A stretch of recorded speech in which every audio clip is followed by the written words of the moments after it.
Welcome back, friends. I'm using a slightly different camera setup today, obviously. It might appear slightly lower resolution. I think this one I can only do at 720 instead of 1080, and some other just subtle differences. I still think it looks better than it did. Let me know in the comments if you agree, disagree, feel like this camera better, like the previous camera better. Easy for me to switch between them, but I think this one's probably about as... I could probably tweak with colors and exposure. Anyway, less about equipment. What I want to talk about today, right, is obviously back to this theme of doing what you want to do. And what I want to deal with today is the importance of, or the role of, that if we are required to do something, it very much can repel us from wanting to choose to engage with it. If not you, maybe someone in your life that you know, a classmate, a friend, or whatnot. A lot of people find themselves reading less because they've only ever been coerced into reading. And it's a tough situation. I'm sympathetic to teachers need to cover certain grounds for curriculum, for standardized testing, for this, that, and the other, and people need to be exposed to the content and so on. But if someone's main attitudes towards reading are read this and document your thoughts on it, or be punished, or suffer consequences, well, we're going to resist that. We're going to rebel against that. We're going to not want to do the thing that we associate with that. Same sort of thing came up all the time, actually, for wrestling training, where it was very important to me, especially in mentoring some of the younger guys on the team, that it was important to not only run when the coach was punishing us for something. Sometimes team would do something stupid, kids or whatever, so we'd have to run a whole bunch. But I was like, if your only connection to running is feeling punished, is feeling mad, is feeling like it's because you've done something wrong, then you're not going to maintain that habit. And it's part of why a lot of people, despite getting in decent shape for athletics, would then fall far out of shape the moment they no longer had to do it. I saw the same thing from football players, where they would begin to associate because they would be punished through improving themselves.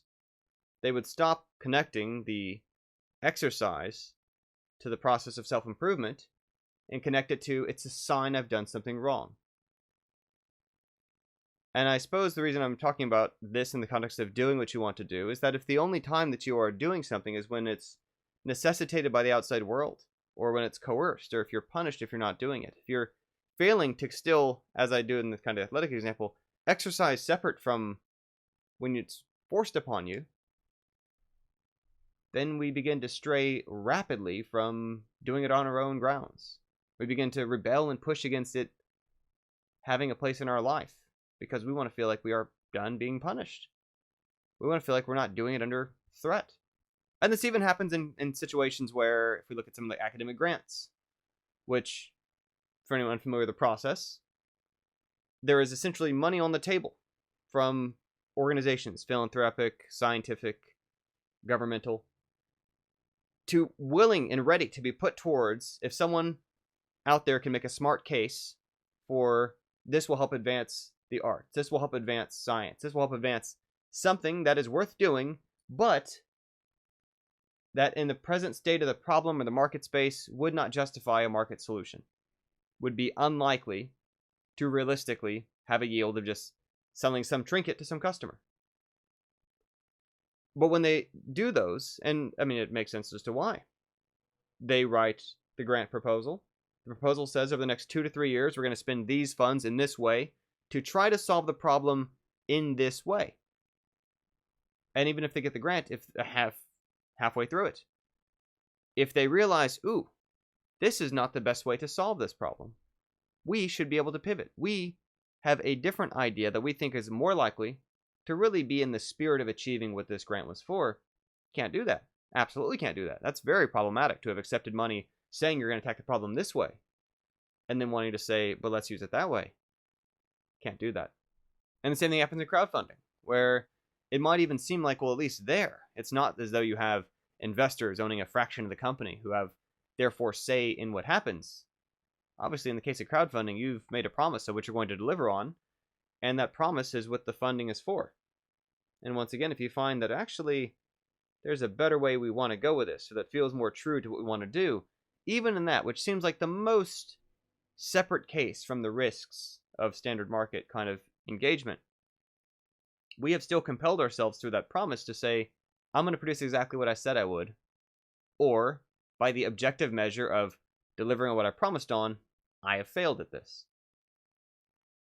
And that's why it's so important that no matter what it is we're doing professionally, whether it's anything to do with what we find it or passionate about or not, that we are still finding ways, finding time, finding a scale, finding a style in which we are able to maintain an outlet for doing something that we want to do. And like I said the other day, not as just recovery towards some other thing in our life, not just in the direction or purpose of portfolio or of to make a case for some gig, to move ourselves towards doing it in a situation in which we have less say over what we do and how we do it and why we do it and to what end, but for its own sake, to do what we want to do. It's better for our enrichment, it's better for our thinking, it's better for our development, it's better for our minds, better for our attitudes about the world around us, better for our sense of self-control, even the sense of agency that comes from when you're doing a project that's not connected to outside coercion. It's very different, to go back to our initial example of reading a book, and I realize we've had examples all over the place, because this impacts a lot of parts of our lives. It's a very different experience to read a book because you want to find out what happens in the next chapter, or because you are eager to absorb and apply the knowledge from it in a way that might improve your life or your worldview, knowing that at any point you could choose to not keep reading it, but you keep reading it because you want to. And that's just a very different way of connecting our actions to our intentions than I'm doing this to avoid punishment, I'm doing this to avoid dire consequences, I'm doing this to avoid lost opportunities. Very destructive way of thinking. I want to thank you as always for tuning in, for listening as I continue to experiment, explore, chat, follow these threads, see where they lead, and even just the idea of these daily videos in which I'm able to, on a dime, pivot to a different direction. And when and how I decide to follow a thread or see where the thoughts lead has given me a great deal of freedom to think about, follow the thoughts, sometimes see that there's something else there worth digging on, sometimes also just try on a shoe, decide it doesn't fit, discard it, move past it. But I've really appreciated you being here as part of that as I continue to kind of think on a daily basis through these sort of things. I think where it's leading is interesting. I think a lot more to be said here about doing what you want to do. But made the case for the day. Hope you'll do what you want to do the way you want to do it. In finding, obviously, whatever forms, whatever compromises, whatever time, whatever frequency can fit within the obligations or responsibilities or things that are necessarily a part of our lives. That's it for the day. Hopefully the new camera footage format came out okay. Probably, at minimum, try it for a few days to see how it goes before I switch back. But like I say, I'm curious in the comments if you feel like this looks better, if you prefer the look of the previous style of camera.